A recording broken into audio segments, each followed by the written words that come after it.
अस्सलाम वालेकुम वरहमतुल्लाहि वबरकात। दोस्तों, Sohrab Khan, Marwat scaffolding supervisor Aramco approved. आज फिर आप लोगों के साथ काफ़ी दिनों बाद मुखातिब है ट्रेनिंग से सिलसिले में।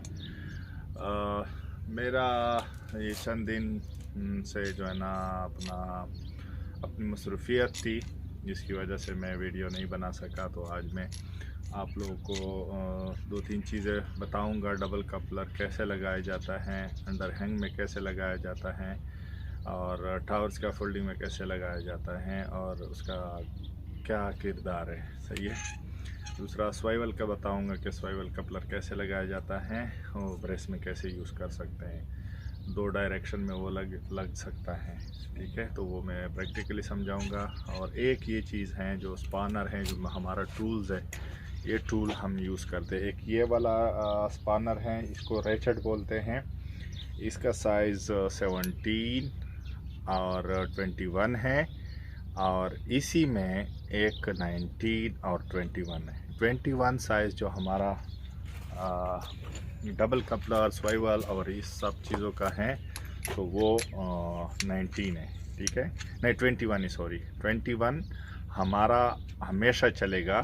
17 एंड 19 में वो जो 17 और 19 वो दो साइज़ कैसे हैं, वो हमारा जो कप लॉक स्कैफोल्डिंग है, जो मैंने उस दिन बताया था, उसमें ये चीज़ के दो तरह के नट एंड बोल्ट आते हैं। किसी का 17 होता है, किसी का 19 होता है। ठीक है, वो स्पीक आउट के लिए वो 17 और 19 वो इसके लिए यूज़ किया जाता है। जो 17 वाला है वो छोटा होता है। ठीक है, साइज़ जो 17 साइज़ है।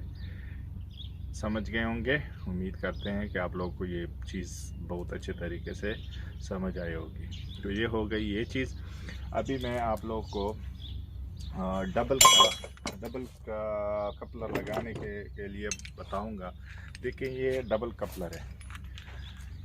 ये जो नट है, नट जब भी अगर आप इसका फोल्डिंग ज़मीन से ऊपर की तरफ खींचेंगे, तो ये जो फ्लिप है, ये फ्लिप हमेशा नीचे होना चाहिए। अगर एक चीज़ आप पुल करते हैं ऊपर ऊपर रखने के लिए, जिस तरह हम कोई ये चीज़ में ऐसे उठाऊंगा, तो मतलब है कि मुझे फ्लिप जो है ना, मेरा ये जो हाथ का फ्लिप है वो ऊपर होना चाहिए। अगर मैं कोई अपने जिस्म को ऊपर की तरफ लेके जाऊंगा, तो मुझे क्या सहारा चाहिए? मेरा फ्लिप ऐसे होना चाहिए। जिस तरह मैं अगर सीढ़ी यूज़ करूंगा तो मेरा फ्लिप ऊपर होगा, क्योंकि मैं ऊपर जा रहा हूँ। ये मेरे हाथ के पंजे है ना, ये ऊपर की तरफ होंगे। क्यों? क्योंकि मुझे ऊपर से सपोर्ट आना चाहिए, क्योंकि मैं नीचे जा रहा हूँ।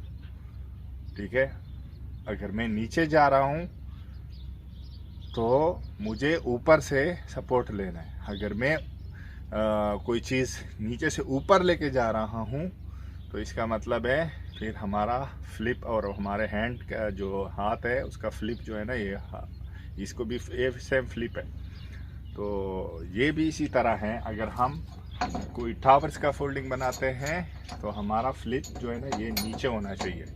राइट एंगल कपलर में, 90 डिग्री कपलर में ये फ्लिप फिर नीचे होना चाहिए। ठीक है, अगर यही चीज़ अगर हम इसको अंडर हैंग में यूज़ करेंगे, तो फिर अंडर हैंग क्या है, वो नीचे की तरफ आ रहा है, तो हम इस चीज़ को ऐसे नीचे करके ऐसे लगाएंगे, वो फ्लिप फिर ऊपर हो जाएगा। क्योंकि इससे एक चीज़ हैंग हो रहा है, हैंग तो ऊपर लोड होगा, यानी कि अगर लोड आ रहा है तो इस पे तो फ्लिप के ऊपर आना चाहिए हमेशा। ये जो बोल्ट, नट बोल्ट और ये डबल कपलर वगैरह लगते हैं, ये लोड अगेंस्ट द फ्लिप होना चाहिए। Load against the bolt, that is wrong. ये रॉन्ग होगा, ये गलत है। इसलिए मैं आप लोगों को इस बारे में बताने के लिए आया था, और यही चीज़ डिस्कस करवाता हूँ। मैं आज आप लोगों के साथ डिस्कस करूँगा। तो ये चीज़, इसका ये काम है। समझ गए? ये डबल कपलर है, इसका यूज़ कैसा है। अगर आप कोई टावर्स का फोल्डिंग खड़ा करेंगे जो नीचे से सपोर्ट होगा, ज़मीन से सपोर्ट होगा, तो उसके ऊपर से वो आएगा तो नीचे की तरफ, तो फिर आपने सपोर्ट ऑलरेडी नीचे से पोस्ट खड़ा किया है, तो उसको